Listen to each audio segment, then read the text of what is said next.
Hello दोस्तों, आज हम पढ़ेंगे BSTC 2022 में मानसिक योग्यता। मानसिक योग्यता प्रश्न पढ़ेंगे जिसे हम कहते हैं रीजनिंग यानी कि तर्क क्षमता, जिसमें हमारा टॉपिक रहेगा आज का टॉपिक रहेगा कैलेंडर। आज का हमारा टॉपिक रहेगा कैलेंडर। यदि हमारे चैनल लक्ष्य क्लासेज पर नए हो तो लक्ष्य क्लासेज को सब्सक्राइब ज़रूर करें और वीडियो को शेयर करें। इन वीडियो को लाइक करना न भूलें दोस्तों, और कमेंट में एक अच्छा सा कमेंट भी दें। चलो हमारे वीडियो स्टार्ट करते हैं।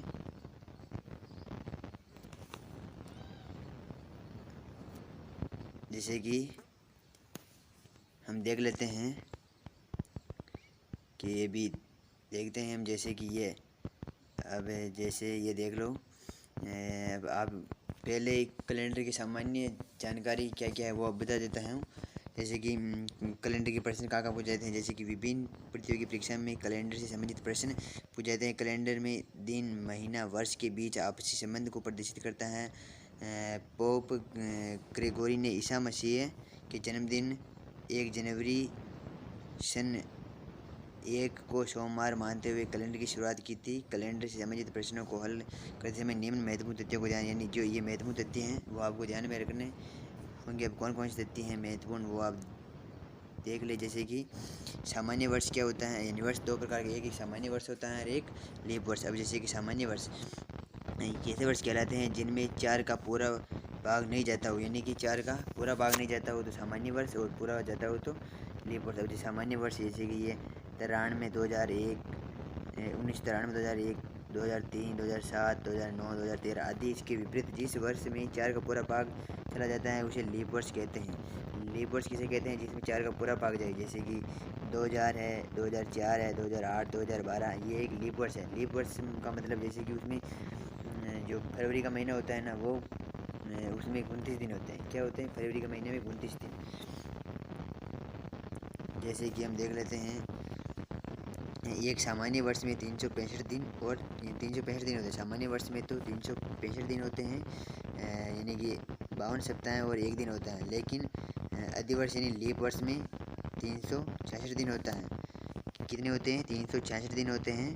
366 दिन यानी कि 52 सप्ताह यानी 2 दिन, यानी 1 दिन अधिक होता है। लीप वर्ष में फरवरी के माह में 28 की जगह 29 दिन होते हैं, यानी लीप वर्ष में 28 की जगह। सामान्य वर्ष में तो फरवरी में 28 दिन ही होते हैं, लेकिन लीप वर्ष में 29 दिन होते हैं। जैसे 2000, 2004, 2008, 2012 आदि लीप वर्ष हैं। और जैसे कि सामान्य वर्ष कैसा होता है हम देख लेते हैं। जैसे कि यह है सामान्य वर्ष। जैसे कि सामान्य वर्ष में किसी निश्चित तिथि का दिन अगले वर्ष अपने पिछले वर्ष की तुलना में 1 दिन बढ़ जाता है, यानी कि सामान्य वर्ष होता है ना जो, यानी 2 लगातार, जैसे कि लगातार 2 सामान्य वर्ष हैं। तो यदि कि 1 जनवरी कोई सामान्य वर्ष की 1 जनवरी को सोमवार है तो सामान्य वर्ष की अगले उसके सामान्य वर्ष की 1 जनवरी को मंगलवार होगा। जैसे कि हम देख लेते हैं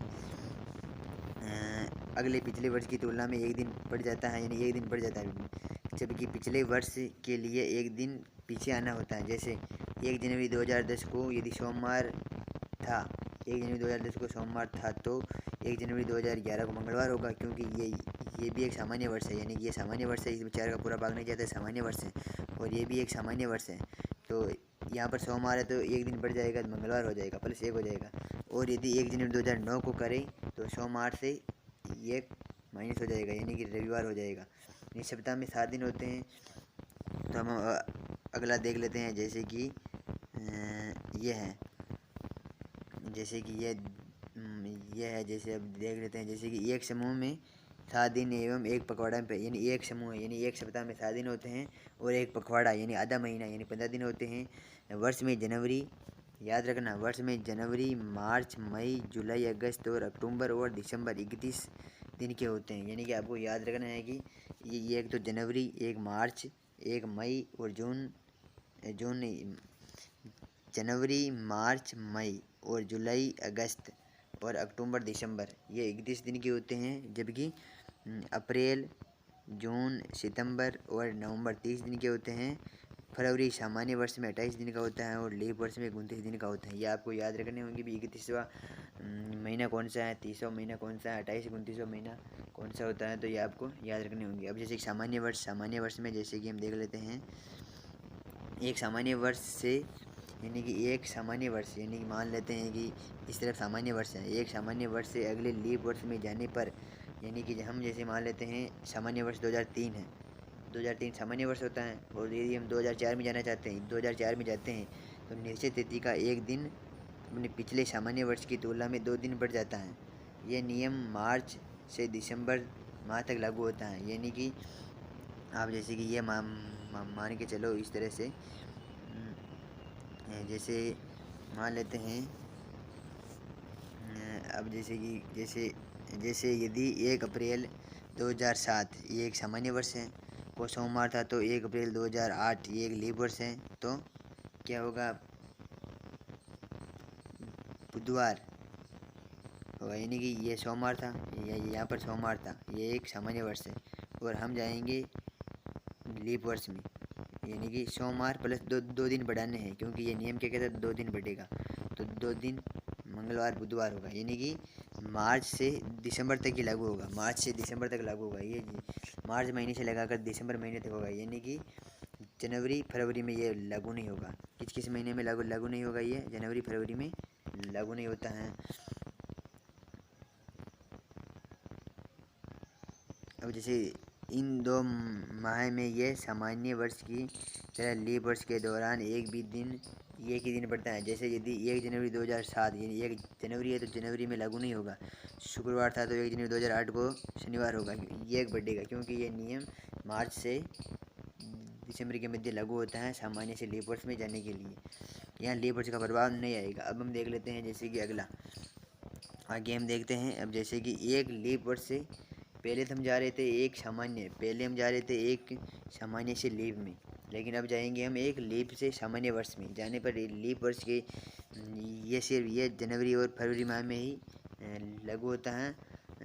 अगले सामान्य वर्ष में उस तिथि के 2 दिन बढ़ जाता है। यानी कि यदि आप सामान्य से लीप में जा रहे हो तो महीना होना चाहिए मार्च, और मार्च से दिसंबर तक, तभी आप 2 दिन आगे जा सकते हो। यदि आप लीप से सामान्य में जा रहे हो तो महीने होने चाहिए जनवरी फरवरी, फिर आप 2 दिन आगे जा सकते हो। यानी कि 1 जनवरी 2008 को ये एक लीप वर्ष है को गुरुवार है, तो 1 जनवरी 2009 को सामान्य वर्ष में जा रहे हैं तो 2 दिन बढ़ेंगे, तो गुरु शुक्र शनिवार हो जाएगा। क्या हो जाएगा, शनिवार हो जाएगा। ये नियम मार्च से दिसंबर में लागू नहीं होता है। इन महीनों में ये सामान्य वर्ष की तरह एक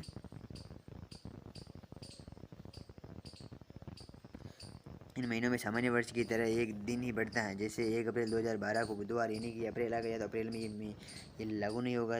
1 अप्रैल 2013 को बुधवार, ये यदि 12 को बुधवार होगा तो 13 में गुरुवार हो जाएगा। अब हम जैसे कि शताब्दी वाले वर्ष देख लेते हैं, जैसे कि शताब्दी।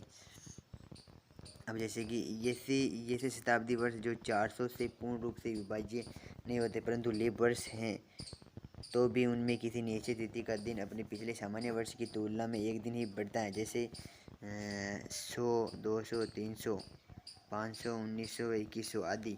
यानी कि यदि 400 से पूर्ण रूप से विभाज्य होगा तभी 2 दिन बढ़ेंगे, यदि विभाज्य नहीं होगा तो उनमें निश्चित रूप तिथि का एक दिन अपने पिछले सामान्य वर्ष की तुलना में एक दिन ही बढ़ेगा। यदि 400 का भाग नहीं जाता है तो उसमें एक दिन ही बढ़ेगा। अब जैसे कि हम अगला देख लेते हैं, जैसे कि किसी सामान्य वर्ष का पहला दिन, यानी सामान्य वर्ष का पहला दिन 1 जनवरी एवं अंतिम दिन 31 दिसंबर का वार समान होता है। ये आप याद रखिए। सामान्य वर्ष की बात कह रहा है, क्या कह रहा है ये, सामान्य वर्ष की बात ये कह रहा है। यदि सामान्य वर्ष की बात जैसे कि हम देख लेते हैं, ये 1 जनवरी 2001 को ये सामान्य वर्ष है। यदि यहाँ पर सोमवार होगा तो 31 दिसंबर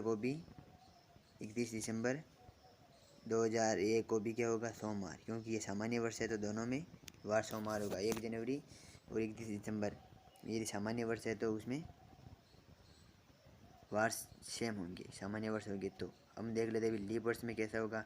तो लीप वर्ष में देख लेते हैं कि यदि किसी लीप वर्ष में वर्ष के पहले दिन यानी कि 1 जनवरी की तुलना में वर्ष के अंतिम दिन 31 दिसंबर का वार एक दिन बढ़ जाता है। यानी कि यदि लीप वर्ष है, और जैसे कि लीप वर्ष हम मान के चलते हैं, जैसे कि ये 1 जनवरी 2004 मान लेते हैं, तो फिर 31 दिसंबर 2004 को क्या होगा, 31 दिसंबर यदि इसमें यदि सोमवार है तो 31 दिसंबर को क्या हो जाएगा, 31 दिसंबर में क्या हो जाएगा, मंगलवार।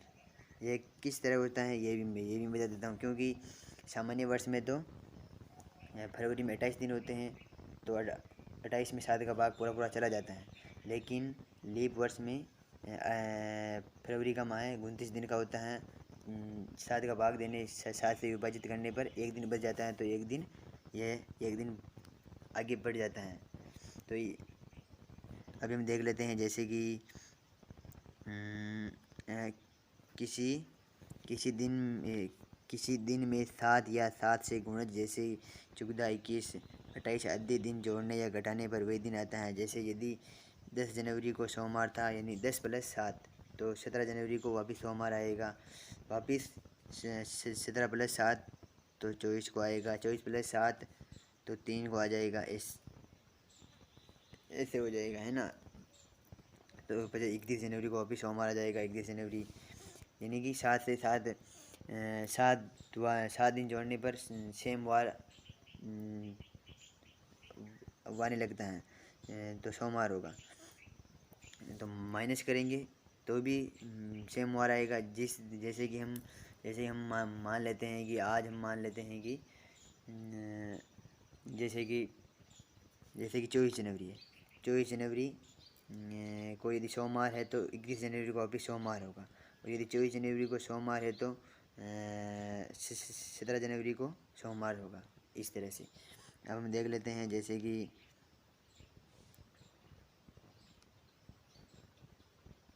किसी शताब्दी का प्रथम दिन, यानी पूरी शताब्दी का प्रथम दिन 1 जनवरी यदि 1 जनवरी हो तो शताब्दी का प्रथम दिन, जिसमें सोमवार हो सकता है, मंगलवार, गुरुवार, शनिवार हो सकता है, परंतु बुधवार, शुक्रवार, रविवार नहीं होगा।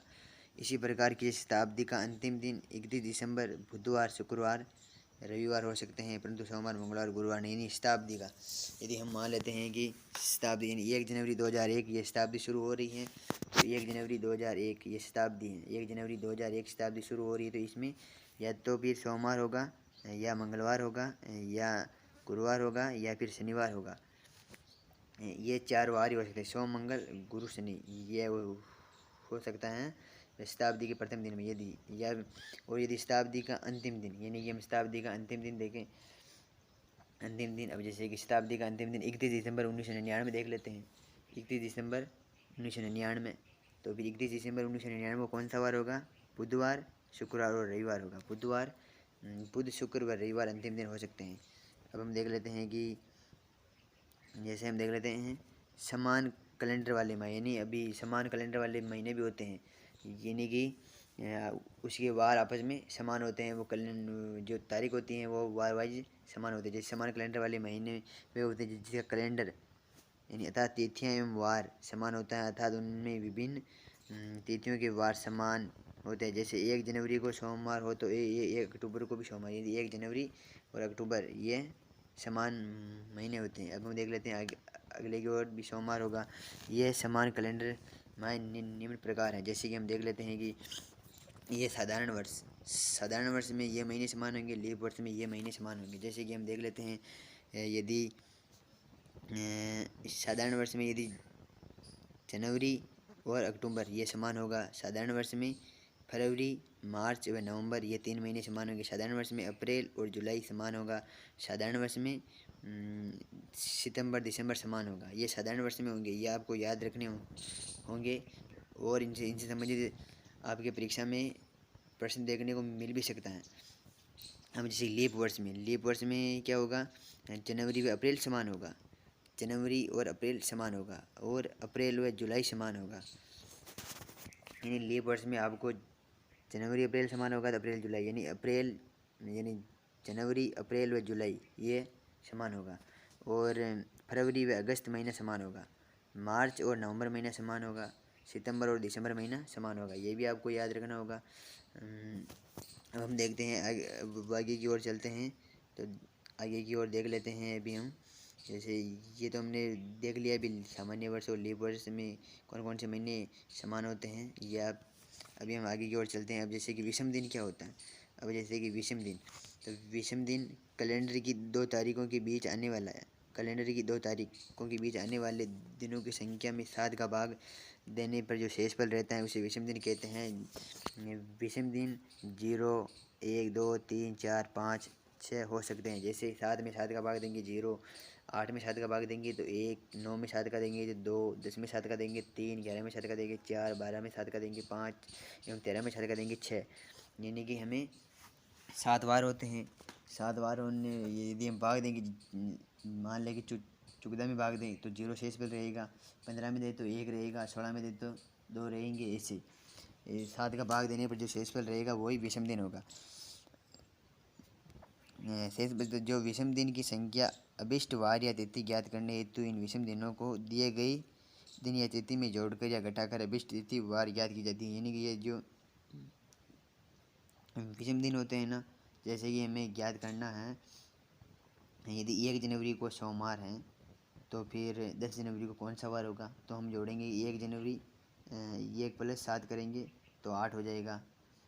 तो अब 8 तारीख को क्या होगा, सोमवार होगा, तो हम जोड़ लेंगे भी। अगले दिन क्या होगा, अगले दिन होगा जी दोस्तों। अब हम पढ़ेंगे आगे की ओर, जैसे कि कैलेंडर में निर्धारित तिथि ज्ञात करनी है, तो यदि प्रश्न में के बाद शब्द प्रयुक्त किया गया हो तो दिए गए समय में एक और जोड़ लेते हैं, अर्थात फिर अभिष्ट तिथि वार ज्ञात करते हैं। जैसे यदि पूछा जाए कि 12 जनवरी 2011 के 5 दिन बाद, 11 के 5 दिन बाद कौन सी तिथि होगी, तो उत्तर होगा 12 जनवरी। 12 जनवरी के 12 ये पूछिए कि 2011 के 5 दिन बाद पूछिए, 5 दिन बाद, तो 5 तो वो हो जाएंगे, तो 12 जनवरी + 5 17, और 5 दिन के बाद तो 18 होगी, तो क्या होगी 5 दिन के बाद तो 18 होगी, क्या होगी 5 दिन के बाद तो 18 होगी।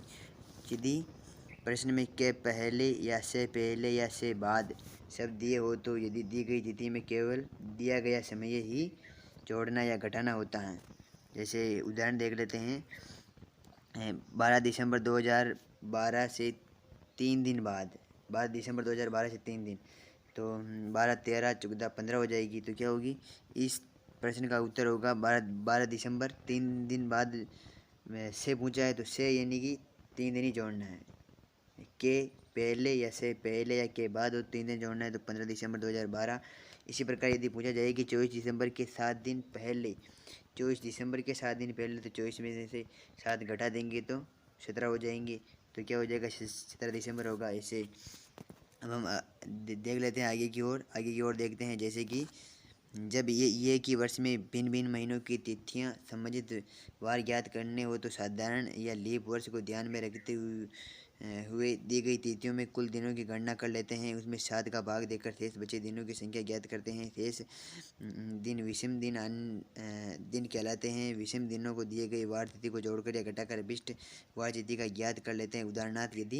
उदाहरण दिया गया है कि यदि 2009 में गणतंत्र दिवस यदि 2009 यानी 26 जनवरी 2009 में सोमवार था तो उसी वर्ष नेहरू जी का जन्म दिवस कब हुई, नेहरू जी का जन्म दिवस 14 नवंबर होगा। तो हमें इस तरह से जोड़ना होगा कि ये, अब जैसे कि हम देख लेते हैं, जैसे कि मैं आपको बता देता हूँ, ये हमें पूछा क्या है कि प्रश्न किस तरह, ये थोड़ा सा घुमा कर पूछा है लेकिन बहुत सरल प्रश्न है। जैसे कि देख लेते हैं हम, जैसे कि 26 जनवरी 2009 को कौन सा वार था, सोमवार था, तो हमें पूछा है कि तो 14 नवंबर को क्या वार होगा, क्या पूछा है 14 नवंबर। अब 14 नवंबर को पूछा है तो हमें देखना होगी जनवरी में क्या होता है, जनवरी, तो जनवरी मान लेते हैं 26 जनवरी को सोमवार था, तो 26 जनवरी के बाद में जनवरी में कितने दिन आते हैं, 31 जनवरी, 31वां महीना होता है, तो 5 हो जाएगा, 5 प्लस हो जाएंगे, +5 प्लस और कितने होंगे, ये एक सामान्य वर्ष है तो सामान्य वर्ष 28 सामान्य वर्ष में फरवरी 28 दिन का होता है 28।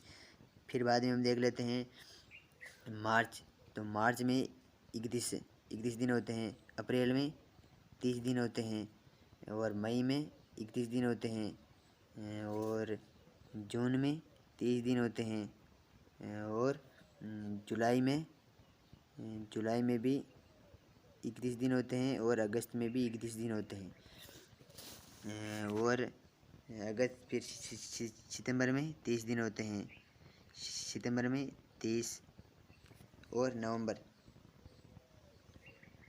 अक्टूबर में 30 सॉरी ये जुलाई, यहाँ पर 30 दिन हो गए, यहाँ पर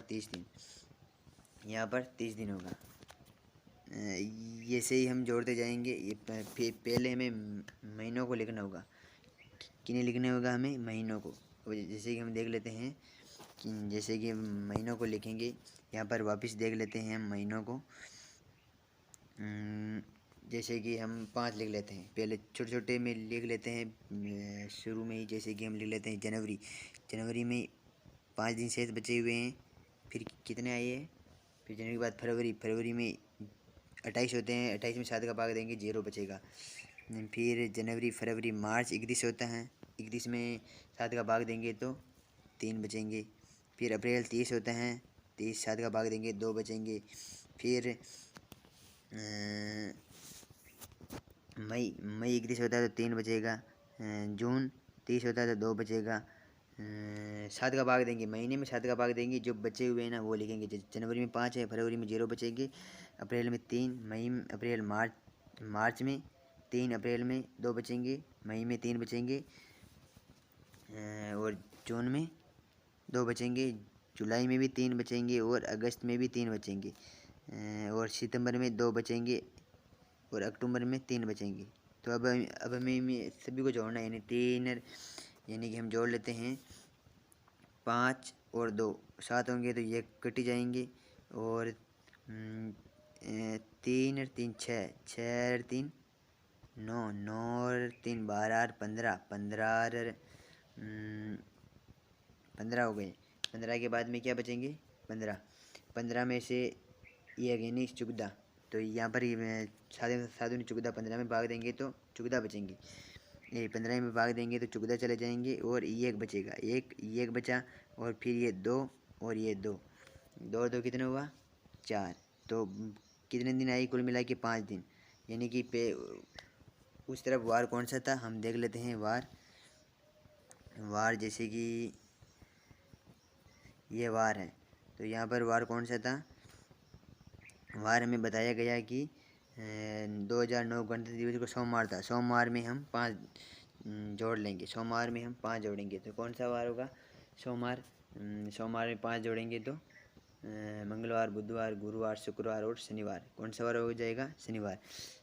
अब इसी तरह यहाँ पर जैसे कि किया हुआ है, जैसे कि जनवरी 5, 28, फरवरी 28, मार्च 31, अप्रैल 30, मई 31, जून 30, जुलाई 31, और अगस्त 31, सितंबर 30, और अक्टूबर 31।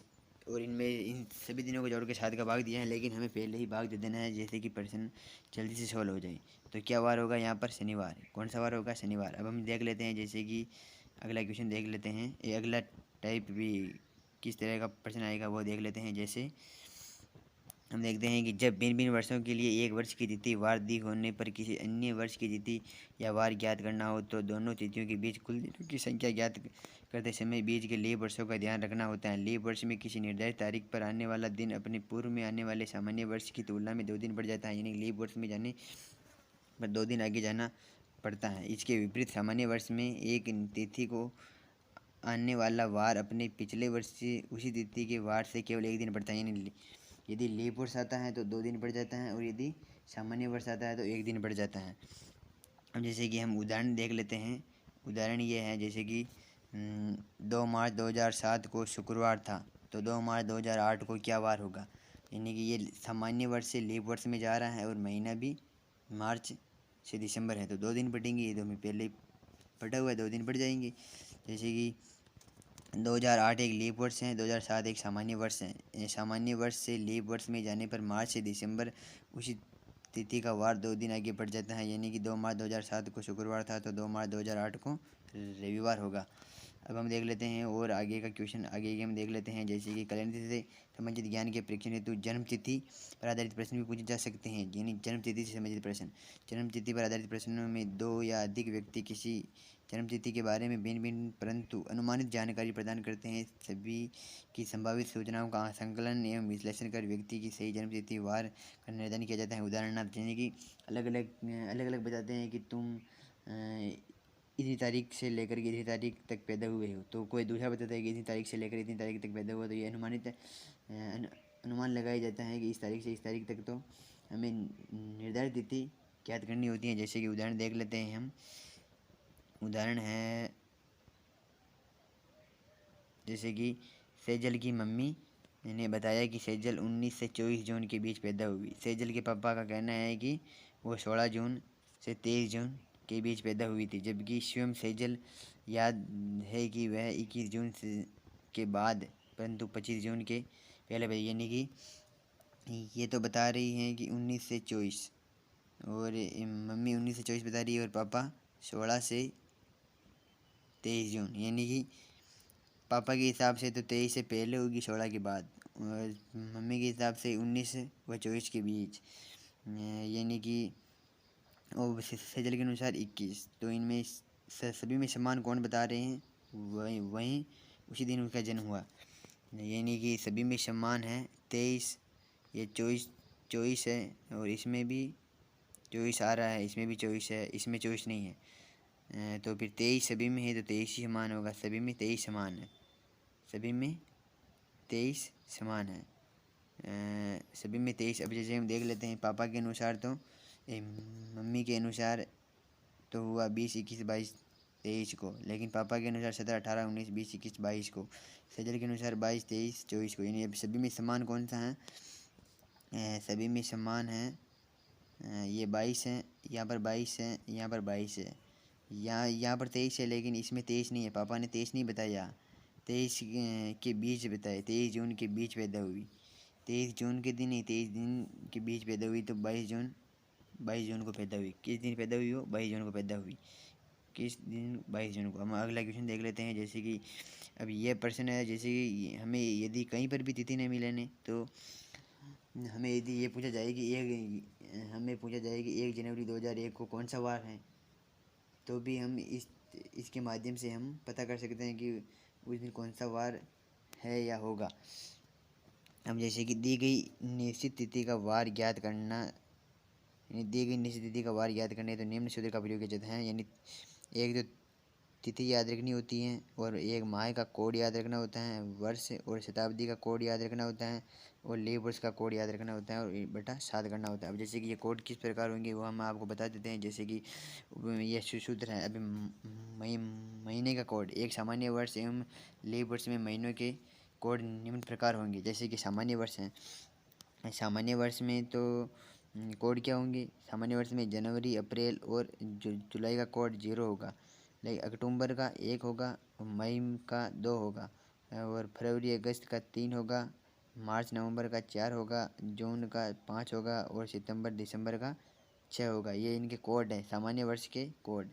फिर लीप वर्ष के अप्रैल जुलाई का 0 होगा, जनवरी अक्टूबर का 1 होगा, मई का 2, अगस्त का 3, मार्च नवंबर फरवरी का 4, जून का 5, जून का सेम है, यहाँ पर भी जून का सेम है और यहाँ पर मार्च और नवंबर का सेम है। फिर सितंबर दिसंबर का भी सेम है, याद रखना सितंबर दिसंबर का तो सेम है, दोनों में 6 होगा और जून में 5 होगा और मार्च नवंबर में दोनों में सेम है, 4 होगा और मई में भी दोनों में सेम है, 2 होगा, अगस्त में भी दोनों में सेम है, 3 होगा। लेकिन फरवरी में अलग अलग होगा। फरवरी में सामान्य वर्ष में तो होगा, सामान्य वर्ष में तो 3 होगा, लेकिन लीप वर्ष में 4 होगा। और हम देख लेते हैं जैसे कि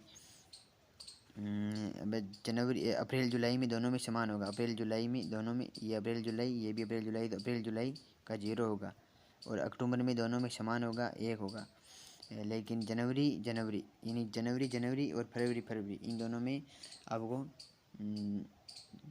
थोड़ा कठिन होगा याद करने में। जनवरी जनवरी सामान्य वर्ष में 0 होगा और लीप वर्ष में 1 होगा। ये महीने के कोड हैं। अब हम देख लेते हैं आगे की ओर भी वर्ष के कोड क्या होंगे। वर्ष के कोड जैसे कि वर्ष का कोड जिस वर्ष का वार पूछा गया है उस वर्ष के अंतिम 2 अंक लेते हैं। उदाहरणार्थ 2009 के 9 एवं 91 के 91 लेंगे, यानी कि वर्ष का कोड, यानी कि वर्ष का कोड यानी कि जो वर्ष का वार पूछा गया है ना उस वर्ष के अंतिम 2 संख्या। शताब्दी का कोड शताब्दी वर्ष में 400 का भाग देकर शेषफल ज्ञात कर लेते हैं। उस शेषफल के निम्न कोड होते हैं। जो शताब्दी होती है ना उसमें हम 400 का भाग देते हैं। शताब्दी में 400 का भाग। शेषफल यदि 0 से 99, यदि 0 से 99 के बीच शेषफल हैं, यदि 0 से 99 के बीच शेषफल है तो 6 कोड होगा। 100 से 199 के बीच है तो 4 होगा। 200 से 199 के बीच है तो 2 होगा। 300 से 399 के बीच है तो 0 होगा। ये इनके कोड है। 6 4 2 0 कोड होते हैं इनमें शेषफल रहने के बाद। और अब हम लीप वर्ष या अधिवर्ष का कोड, ये भी लीप वर्ष या अधिवर्ष का कोड देख लेते हैं। वर्ष के अंतिम 2 अंकों में 4 का भाग देते हैं। अंतिम 2 अंकों में 4 का भाग देते हैं। भाग देने पर जो पूर्ण भागफल आता है अधिवर्ष का कोड होता है भिन्नांश या दशमलव भागफल को छोड़ देते हैं। जो दशमलव होता है उसे छोड़ देते हैं। जो अंतिम 2 संख्या में जो भाग देते हैं 4 का जो जितनी बार भाग जाता है वही लीप वर्ष का कोड होता है। और वार का कोड इस प्रकार होगा जैसे कि सूत्र के अनुसार 7 का भाग देने पर जो शेषफल रहता है वही दिन वार का कोड होता है। जिस दिन का कोड बचा है अभी तिथि को वही वार दिन होगा। तो सप्ताह के 7 दिनों के कोड निम्न प्रकार होंगे, यानी शनिवार से शुरू होगा, शनिवार का 0 होगा, रविवार का 1, सोमवार को 2, मंगलवार 3, बुधवार 4, गुरुवार 6 और गुरुवार 5, शुक्रवार 6, यानी कि 6 होगा। शनिवार से शुरू होगा 0, शनिवार 0, शनिवार 0, शुक्रवार 6। अब हम देख लेते हैं उदाहरण हम जैसे कि अब हम उदाहरण देख लेते हैं। उदाहरण किस प्रकार से करेंगे हम। उदाहरण है 2 मार्च, यानी कि उदाहरण कर लेते हैं हम। 2 मार्च 1962 को हुआ, यानी मेरा जन्म है वो 2 मार्च 1962 को हुआ। उस दिन कौन सा वार था इसका उत्तर ज्ञात करने हेतु सूत्र को निम्न प्रकार, यानी कि अभी हम क्या करेंगे, सूत्र का प्रयोग करेंगे।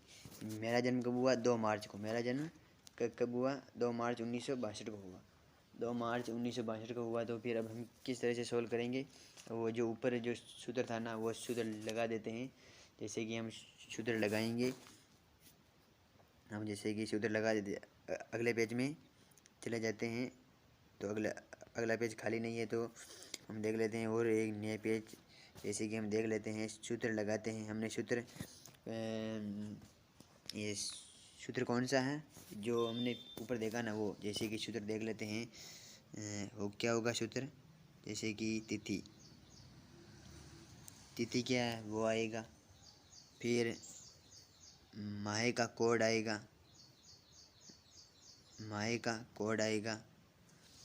फिर आएगा वर्ष, कौन सा वर्ष है वो आएगा, फिर आएगा शताब्दी का वर्ष, शताब्दी का कोड आएगा, शताब्दी का कोड, और फिर आएगा लीप वर्ष का कोड प्लस लीप वर्ष का कोड, और बटे में आएगा 7। बटे में क्या आएंगे, 7 आएंगे। अब जैसे अब हमें देखना होगा कि तिथि, हमारी तिथि क्या है। तिथि तो है हमारी, जैसे कि हम देख लेते हैं तिथि, तो तिथि क्या है हमारी, तिथि तो 2 मार्च है। और हम देखते हैं कि माह का कोड कौन सा है, माह कौन सा है, मार्च, माह मार्च है। और ये है जो एक सामान्य वर्ष है, मार्च और सामान्य वर्ष। तो सामान्य वर्ष में मार्च महीने का कोड कौन सा होगा, मार्च महीने का 4 कोड होता है। फिर हम देखेंगे वर्ष कौन सा है, तो वर्ष में हम देखेंगे कि अंतिम 2 संख्या लेंगे। वर्ष में अंतिम दो संख्या लेंगे, ये वर्ष हो गया। अभी हम देखेंगे शताब्दी का कोड। अब शताब्दी का कोड किस तरह से निकालेंगे। अब जैसे कि शताब्दी का कोड, तो शताब्दी है 1962 है, तो 1962 है।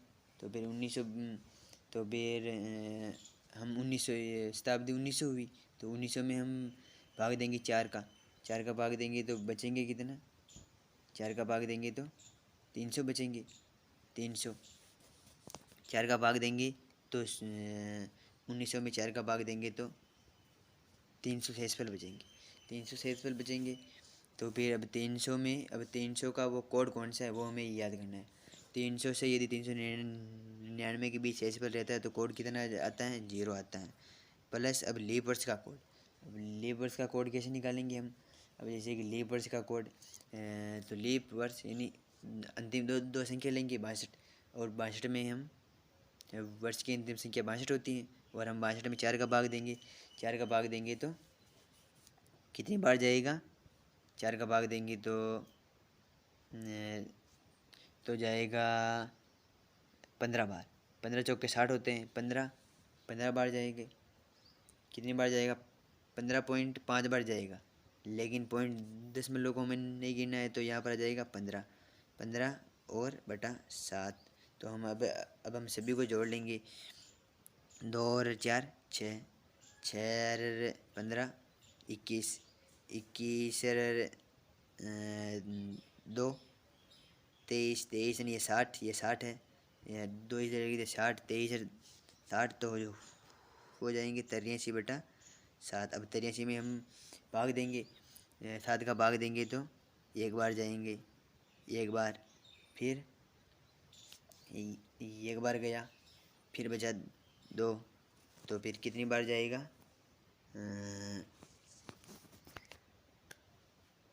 एक बचा 13, एक बार जाएगा, यहाँ पर 13 बचेगा, 13 बचेगा तो 7 एकम 7, फिर कितने बचेंगे, 7 एकम 7, फिर कितने बचेंगे, 6 बचेंगे। तो शेषफल कितने हैं, 6 हैं। शेषफल कितने होंगे, 6। तो अब हम देखने हैं कि 6, तो हमें 6 किस का कोड है, 6 किस का कोड है ये हमें देखना है। महीने का हमने वार का कोड देखा है, वार का कोड भी शनिवार का 0 होता है, रवि सोम मंगल बुध गुरु शुक्र इस तरह। तो फिर शुक्रवार का कोड कितना होगा, शुक्रवार का कोड होगा 6, शुक्रवार का, यानी 6 किस का कोड होता है, शुक्रवार का ही। तो इसका उत्तर क्या होगा, शुक्रवार, क्या होगा, शुक्रवार होगा, याद रखना। क्या आएगा, 2 मार्च 1952 को कौन सा वार था, शुक्रवार था। अब हम देख लेते हैं, कुछ उदाहरण कर लेते हैं, जैसे कि ये हैं उदाहरण, जैसे कि हम देख लेते हैं, उदाहरण है ये, जैसे कि 13 जनवरी 2013 को रविवार हो तो 13 अक्टूबर 2013 को कौन सा वार होगा। अब यदि रविवार हो तो आपको पता ही होगा कि अब ये एक सामान्य वर्ष है, सामान्य वर्ष में जनवरी और अक्टूबर समान होता है, तो फिर यहाँ पर रविवार होगा, तो फिर 13 अक्टूबर को भी रविवार होगा। जैसे कि उत्तर देख लीजिए आप, जैसे कि सामान्य वर्ष में जनवरी और अक्टूबर वर्ष समान होते हैं, तो इसमें भी रविवार होगा, इसमें भी रविवार होगा।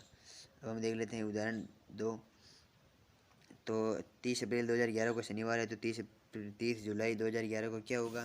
तो हम देखते हैं कि ये भी एक सामान्य वर्ष है, और सामान्य वर्ष में अप्रैल और जुलाई समान महीने होते हैं, तो इसमें शनिवार है तो इसमें भी शनिवार ही होगा, तो इसमें भी उत्तर ये शनिवार ही होगा। और हम देख लेते हैं कि जैसे कि यदि 31 जनवरी 2013 को गुरुवार था तो 1 नवंबर 2013 को कौन सा वार होगा। यदि जनवरी और हम देख लेते हैं कि जनवरी ये एक सामान्य वर्ष है, सामान्य वर्ष में जनवरी और 1 नवंबर, यदि जनवरी और अक्टूबर तो समान होता है, हमें पता है भी जनवरी और अक्टूबर समान होता है, तो अक्टूबर 31वां होता है, तो 31 अक्टूबर को भी गुरुवार होगा, 31 अक्टूबर को गुरुवार होगा। तो फिर अक्टूबर के बाद नवंबर, तो 1 नवंबर को गुरुवार के बाद शुक्रवार हो जाएगा, गुरुवार के बाद शुक्रवार हो जाएगा, गुरुवार के बाद शुक्रवार हो जाएगा। हमने देखिए 2013 सामान्य वर्ष है, सामान्य वर्ष में जनवरी अक्टूबर का कैलेंडर समान होता है, इसलिए 31 अक्टूबर को भी गुरुवार होगा, अतः 1 नवंबर को अगला दिन शुक्रवार होगा। अब हम देख लेते हैं अगला उदाहरण, जैसे कि यदि 24 फरवरी 2012 को शुक्रवार था तो 24 अगस्त 2012 को का वार होगा। हम देखते हैं कि ये एक लीप वर्ष है। अब लीप वर्ष में फरवरी और लीप वर्ष में फरवरी और अगस्त महीने समान होता है। लीप वर्ष में फरवरी और अगस्त का महीना समान होता है। तो फिर इसमें भी शुक्रवार है तो इसमें भी शुक्रवार ही होगा। ये आपको याद रखना होगा कि लीप वर्ष में कौन कौन से महीने समान है और सामान्य वर्ष में कौन कौन से महीने समान हैं, वो आपको याद रखना होगा। अब हम देख लेते हैं अगला उदाहरण कि 5 मार्च 2008 को मंगलवार था। तो 12 नवंबर 2008 को कौन सा हुआ, ये भी एक लीप वर्ष है। तो लीप वर्ष में हम देख लेते हैं कि मार्च और नवंबर महीने समान होते हैं। तो यहाँ पर मंगलवार है तो यहाँ पर भी मंगलवार ही होगा, क्योंकि ये समान होते हैं इसलिए। अब हम देख लेते हैं, अब हम देखते हैं आगे आगे की ओर। जैसे कि हम देखते हैं, अब जैसे हम कोई उदाहरण कर लेते हैं। जैसे कि हम देखते हैं अभी हम जैसे कि ये मान के चलो, जैसे कि 15 अगस्त 2021, 15 अगस्त 2021 को रविवार है। 15 अगस्त 2021 को कौन सा वार, रविवार। तो फिर 15 अगस्त 2022 को कौन सा वार होगा, 15 अगस्त 2022 ये एक सामान्य वर्ष है। कौन सा, ये एक सामान्य वर्ष है। तो एक सामान्य से सामान्य में जाने के लिए, सामान्य से सामान्य में जाने के लिए एक बार आगे बढ़ा, ये आगे बढ़ना होता है। यानी कि 15 अगस्त 2022 को कौन सा वार होगा, 2022 को। यदि ये यहाँ पर रविवार है, ये भी एक सामान्य है और ये भी एक सामान्य है। सामान्य से सामान्य जमाने जाने के लिए एक बार ही आगे बढ़ाए जाते हैं। तो यहाँ पर हो जाएगा रविवार, तो यहाँ पर क्या हो जाएगा, सोमवार। तो 15 अगस्त, अभी जो 15 अगस्त है, 15 अगस्त 2022 वार ही हैं, तो उस दिन कौन सा वार होगा, सोमवार होगा। अब हम देख लेते हैं जैसे कि 26 जनवरी, हम देख लेते हैं कि 26 जनवरी 2022 को, 26 जनवरी 2022 को, 26 जनवरी 2022 को यदि बुधवार है, 26 जनवरी 2022 को कौन सा वार है, बुधवार। तो फिर 26 जनवरी 2023 को कौन सा वार होगा, 26 जनवरी 2023 को कौन सा वार होगा, 26 जनवरी 2023 को कौन सा वार होगा। तो हम देख लेते हैं। अब ये भी एक सामान्य है, ये भी एक सामान्य है। तो अगले में जाने के लिए सामान्य में जाने के लिए बुधवार एक बार बढ़ा देंगे तो गुरुवार हो जाएगा, गुरुवार। इस तरह से आपके प्रश्न पूछे जाएंगे दोस्तों। और यदि वीडियो अच्छा लगे तो वीडियो को लाइक ज़रूर करें और कमेंट में एक अच्छा सा कमेंट ज़रूर लिखें। और हमारे चैनल लक्ष्य क्लासेस को सब्सक्राइब करना न भूलें दोस्तों। BSTC 2022 संबंधित सूचना आपकी इसी चैनल पर आप तक पहुंचाई जाएगी। धन्यवाद दोस्तों।